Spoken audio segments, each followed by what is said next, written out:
खडकवासला धरणात अनेक महिने वास्तव्यास असलेल्या मगरीला पकडण्यात अखेर प्रशासनाला यश आले। खडकवासला धरणात गेल्या 1.5 वर्षांपासून मुक्काम ठोकलेल्या मगरीला पकडण्यात प्रशासनाला यश आले आहे। ही मगर ताब्यात येताच तीरावरील हजारो नागरिकांनी सुटकेचा निश्वास सोडला। या मगरीचा आकार 4 फूट लांब असून ती 5 ते 6 वर्षे वयाची आहे। तिचे वजन सुमारे 150 किलो एवढे आहे। ही अक्राळ विक्राळ स्वरूपाची मगर पाहण्यासाठी हजारो बघ्यांनी गर्दी केली होती। वन विभाग, पाटबंधारे विभाग, अग्निशामक दल, कात्रज सर्पोद्यान आणि नौदलाचे अधिकारी सलग 12 तास मुठा कालव्याजवळ तळ ठोकून होते। शेवटी अथक प्रयत्नानंतर अखेर दुपारी 4च्या सुमारास मगरीवर ताबा मिळवण्यात यश आले।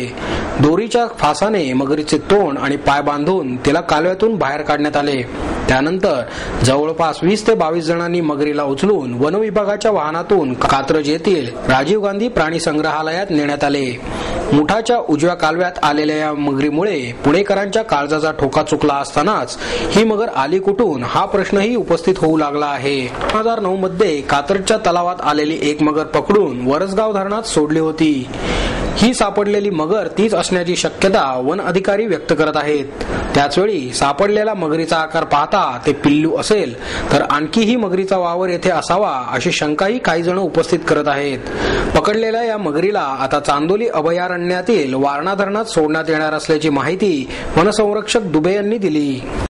काल रात्री साधारण 9च्या सुमारास आम्हाला याबद्दल माहिती मिळाली। त्यानंतर हे जे परिस्थिती तुम्ही बघितलेली आहेच आता, इथे लाईट नसल्या कारणाने रात्री फार प्रॉब्लेम आले आणि त्यामुळे ते रेस्क्यू ऑपरेशन रात्री सक्सेस होऊ शकलं नाही। त्यानंतर आज सकाळपासून इथे गावकरी, त्यानंतर आमचे लोक आणि नेव्हीचे लोक यांनी सर्वांच्या प्रयत्नाने आज ही मगर इथे पकडता आली। ही मगर आता आम्ही फॉरेस्ट डिपार्टमेंटला हँडओव्हर करणार आणि याच्या पुढचे जे काही डिसिजन्स असतील ते फॉरेस्ट अथॉरिटीज घेतील। याबद्दल आम्ही काही सांगू शकणार नाही।